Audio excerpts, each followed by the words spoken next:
प्रस्थान कधी होणार आहे? 25 तारखेला म्हणजे ज्येष्ठ वद्य अमावस्या या दिवशी या दिंडीचं प्रस्थान होतं आणि आषाढ शुद्ध नवमी या दिवशी श्री क्षेत्र पंढरपूरला हा पालखी सोहळा जातो. लाखो भाविक या पालखी सोहळ्याबरोबर असतात.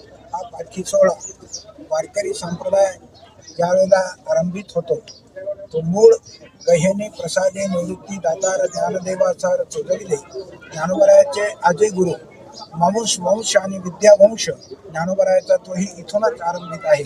तेव्हा गोदावरीच्या पात्रात श्री गहिनीनाथाने विभूती दिली आणि त्याचा परिणाम विठ्ठलपंत हे जन्माला आले म्हणून नाव ठेविले आवडी.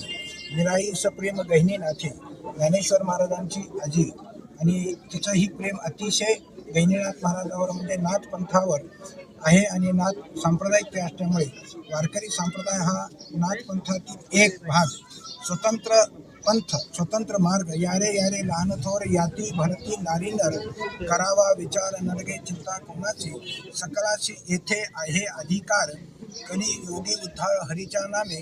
हा मार्ग अतिशय स्वतंत्र आणि सोपा असा मार्ग हा भक्ती मार्ग श्री गहिनीनाथ महाराजांनी आरंभित केला.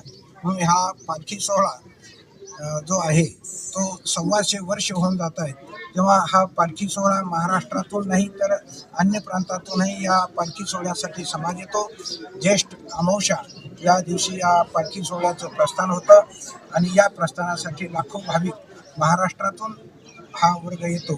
आणि याही पूर्वी 15 वर्षापूर्वी या समाजातीलच या फळातील या गडाच्या परिसरातील किंबहुना आष्टी पाटोदा शिरूर मतदारसंघाचे माजी आमदार श्री भीमरावजी धोंडे साहेब यांनी 15 वर्षापूर्वी 2 अश्व म्हणजे घोडे हे दिले होते. त्यातला एक घोडा मेला हे त्यांना माझ्या अगोदर कळालं आणि कळाल्याच्या नंतर त्यांनी हा संकल्प केला की या पालखी सोहळ्याला मीच घोडा ठेवणार बरोबर.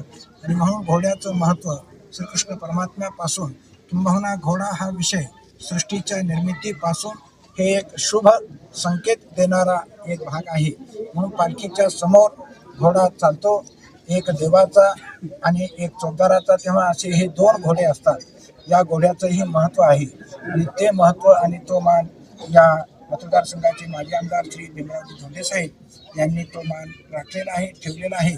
परंपरागत तो मान याही वेळेला कायम ठेवला. म्हणून नवीन पांढरे शुभ्र अशा प्रकारचे शुभ लक्षणीय घोडे या ठिकाणी आज आणले आणि त्या घोड्याची या मतदारसंघातील किंबहुना बाहेरूनही